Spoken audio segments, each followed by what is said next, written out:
How lovely to be in Ireland. Look, I've got appropriate coloured socks. I hope you'll appreciate that. So, look at that. The slides are all up, and if I press this, they move on. What qualifications have I got to talk to you about this? I started off as an engineer. I did 3 years in Unilever because they paid £100 a year more than engineering. I did 21 years in advertising, 9 different advertising agencies. Shows I can't hold a job down. I then got too old for advertising, and I had those magical words, "Oh, we've got this really nice job for you." And I said, "What's it in?" And they said, "Oh, it's in research." I said, "Oh, I don't think I'm that desperate." But I did 8 years in research, and then I decided to do a PhD, and I did 6 years PhD, and for the last 16 years, well, I'm retired now, but I've been a consultant and public speaker. I've done 2 books. Don't buy this one, it costs you £1,000, and it's out of date.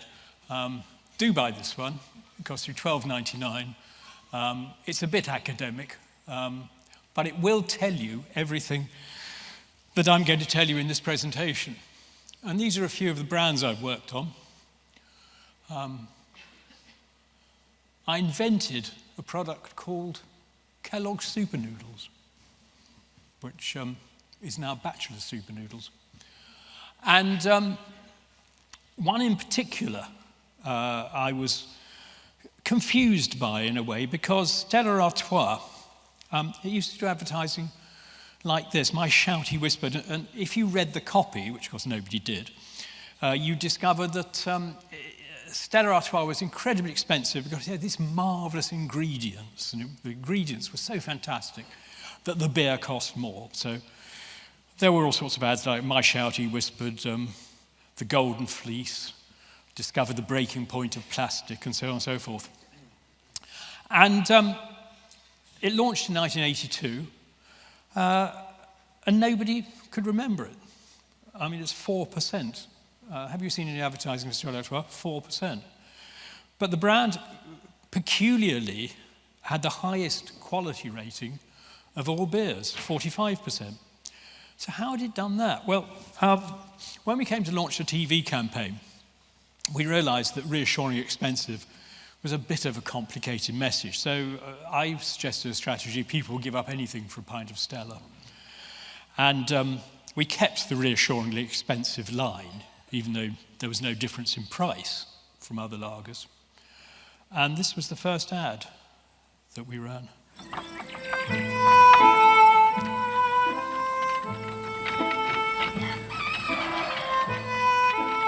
Bonjour. Bonjour. Je pourrais avoir un casse-croûte au jambon, s'il vous plaît? Ouais.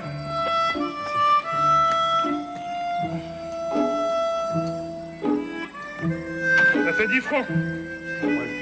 J'ai pas pris d'argent.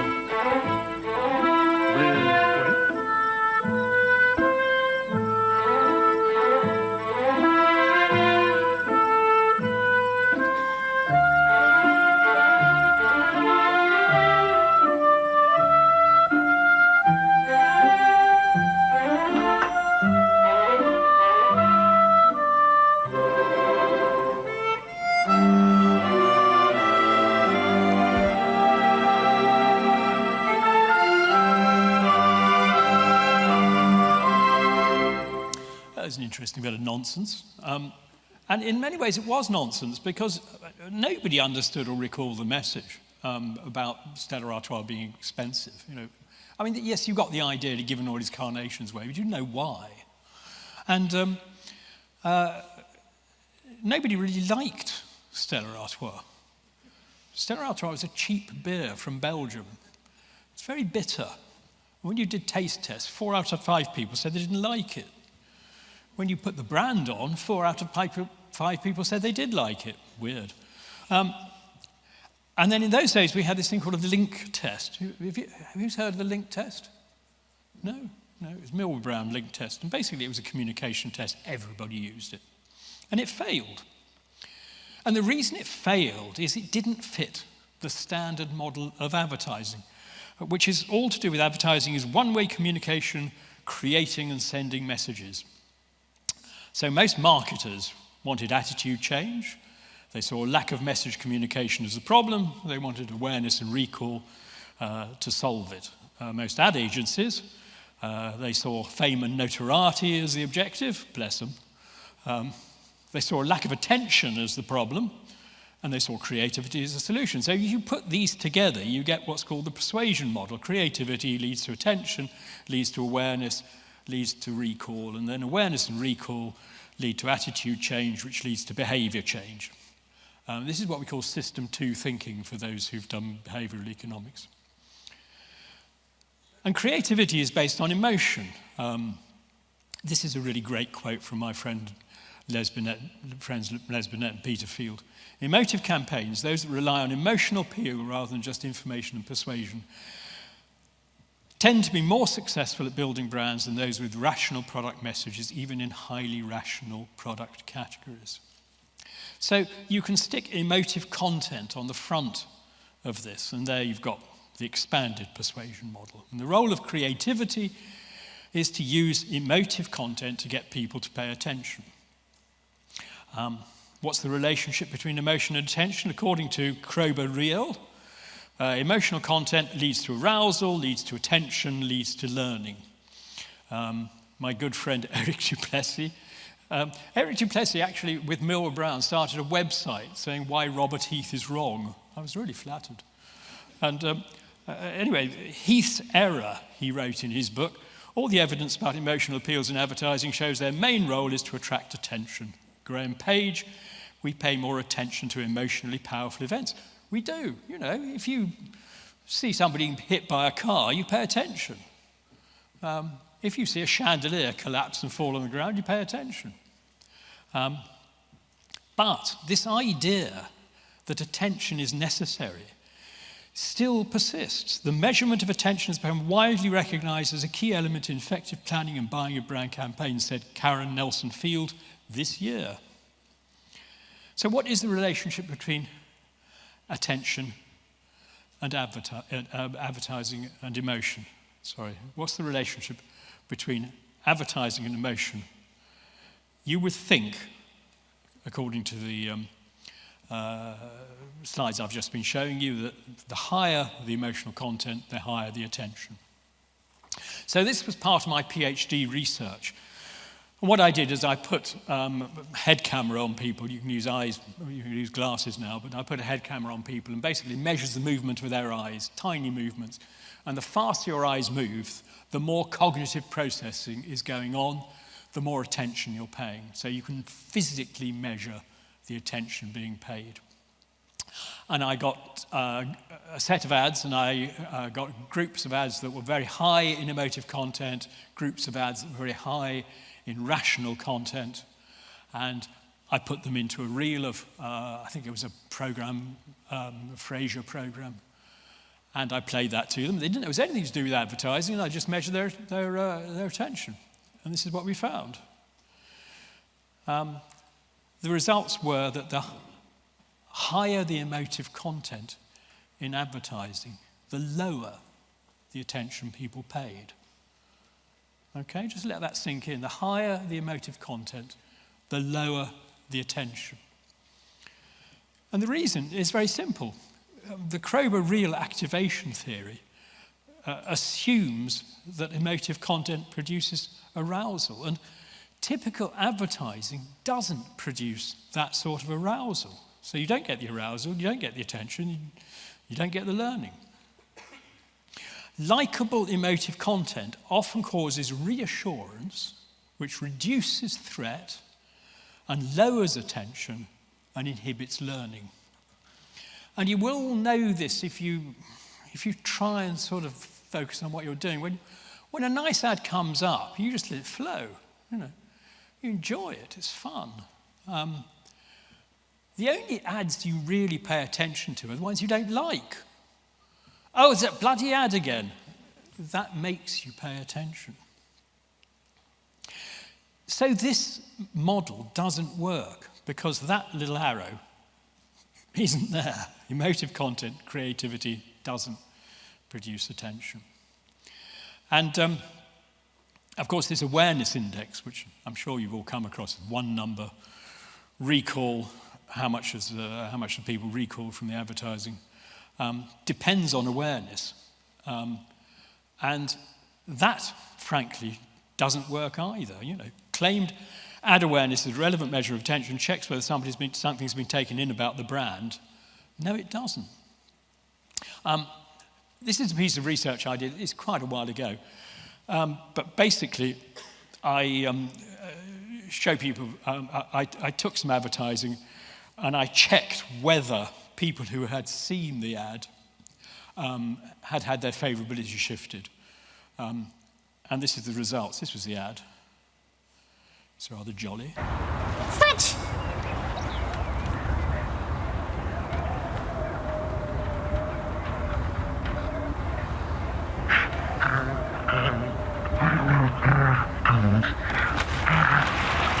Drop it, come on, drop it. Is your dog as fit as a butcher's dog?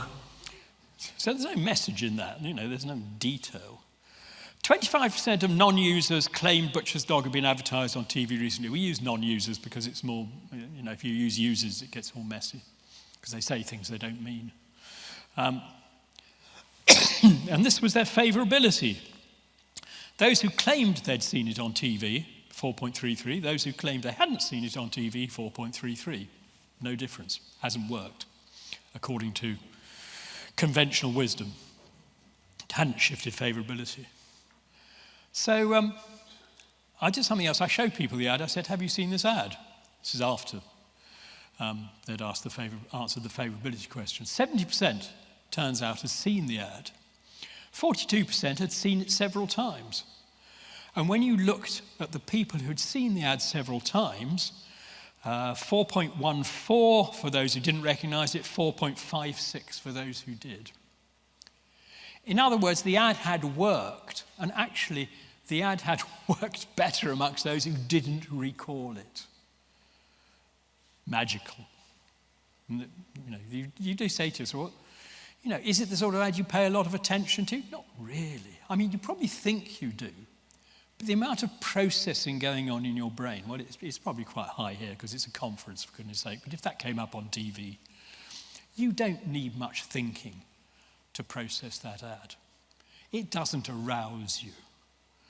You don't go, oh, I've learned something really interesting from that ad. And even if you did, there isn't anything to learn. So another example of a campaign that's worked and yet shouldn't. So why do these ads work? The reason is they use emotive content in two ways. One is emotive content is a gatekeeper to rational decisions. Antonio Damasio, a brilliant psychologist. On occasion, emotion can lead to a decision directly, as when gut feeling impels an immediate response, and may make the reasoning process almost superfluous. And you all know about that. That's intuition. Or you're sitting in the supermarket, you want to buy something, you really don't want to think about it. You just want, I'll have that. In cases like that, emotion is enormously effective. I mean, Andrex puppy, for God's sake. Who remembers the Andrex puppy? Yeah. It's a puppy. You say to people, did the puppy influence your decision to buy Andrex toilet paper? Don't be silly. Of course it didn't. Why do you buy it? Oh, it's, I don't know. I just buy it. And statistically, all the people who've seen the puppy advertising think Andrex toilet paper is better. But they only say it's better. There's no evidence for it being better. But it works. So that's one way. It acts as a gatekeeper to rational decisions. The second way is emotional content, not rational messages, are responsible for building brand relationships. Brand relationships are not built on knowledge. Personal relationships are not built on knowledge. They're built on emotion. You can look at a person's face and you can immediately decide whether you're going to like them or not. It's sad but true.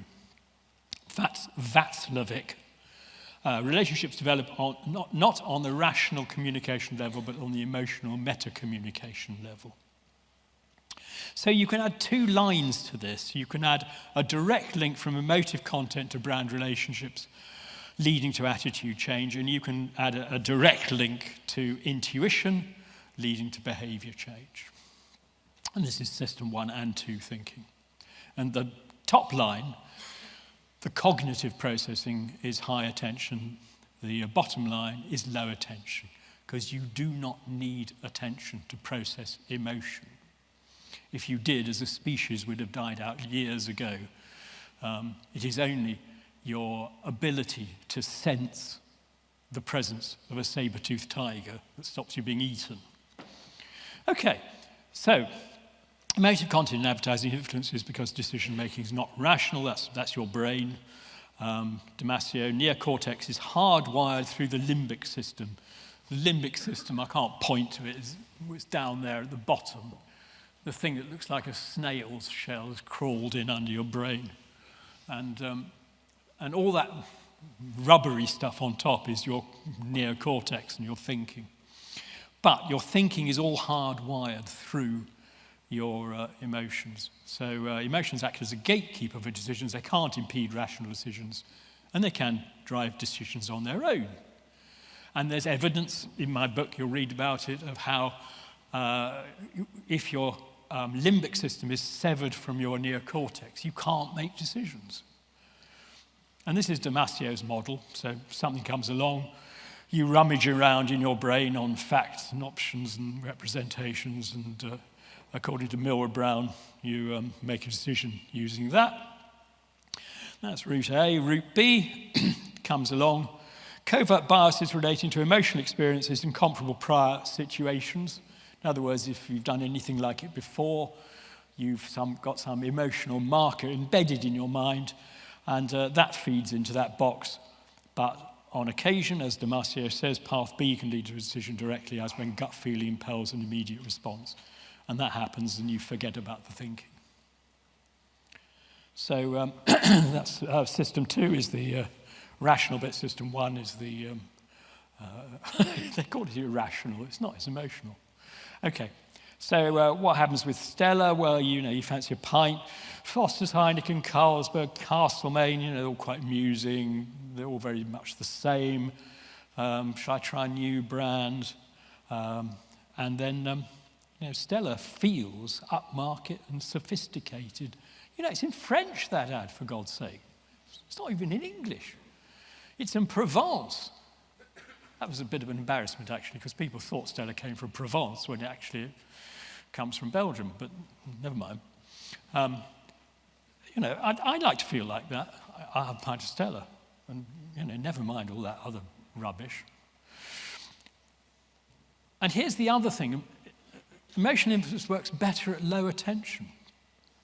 Our emotions are more easily influenced when we're not aware the influence is occurring. The reason is that high attention can inhibit processing of emotional content by allowing counter-argument. So if you know somebody's trying to schmooze you, you say, what do you feel? I'm not having any of that. But if you don't know they're trying to schmooze me, you get schmoozed. Which is why advertising can sometimes work better if it isn't paid too much attention. Great, isn't it?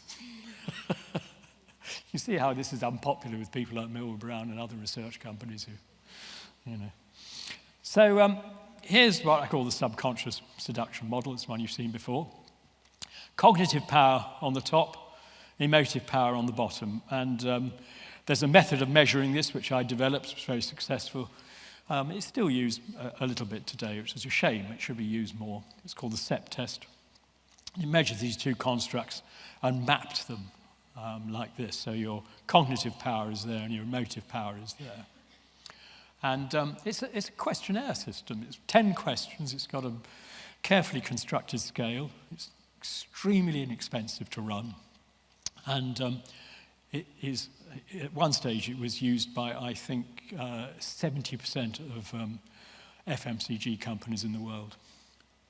So, high cognitive power, low emotive power, informative, not good at building brands. High cognitive power, high emotive power, yay. informative and good at building brands. This is the interesting quadrant. High emotive power, low cognitive power, good at building brands, but not telling you anything. And then bottom left quadrant, not much good at anything. Okay, so there's Stella Artois. As you've seen, there's no perception of message. It's very low on message because people don't think there is a message. It's amazingly good on emotive power. Here's another ad.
Anyway, it's enough of that.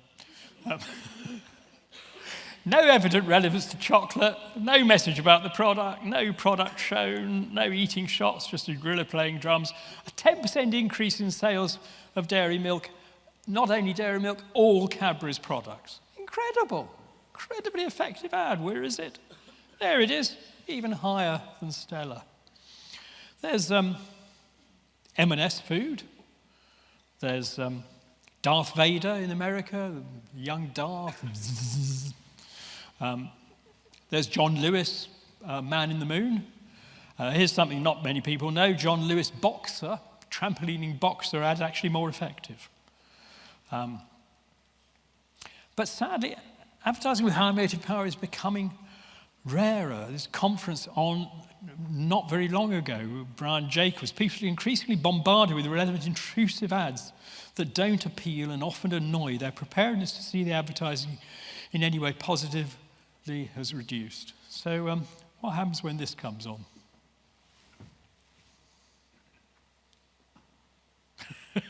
Are you going to play it? Oh, he's not going to play it.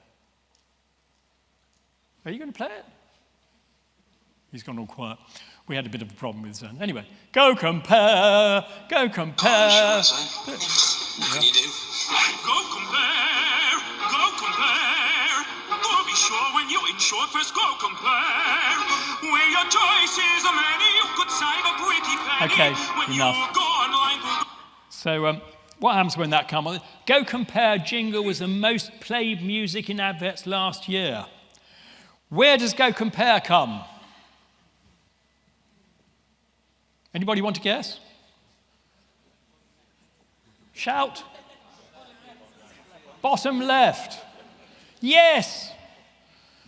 This advertising does not endear itself to you. This is not great advertising. This is annoying advertising. This, whether you like it or not, doesn't build a brilliant brand. People may be aware of it, but they don't like it. Look at Compare the Meerkat, by example. Can you see that? You know, compare the meerkat, go compare. Which one do you want? There we are. Here's some advertising we did in America. That's a group of ads, basically tested, radio ads. You can see they all cluster in the informative but not particularly emotive area. Here is... Don't miss the Look Great, Save More event this week at Dominic's. You'll save huge on shampoos, conditioners, and body washes. Plus, these amazing Fresh Values card deals will really help you clean up, like succulent steak. Get Rancher's Reserve boneless beef London broil for just $1.99 a pound. Dominic's has thousands of Fresh Values card specials every day on the things you need most, like Lucerne milk, now 2 for just $5.50. And pick up Nabisco snack crackers for just $1.69 each. The savings are God, I can't stand it.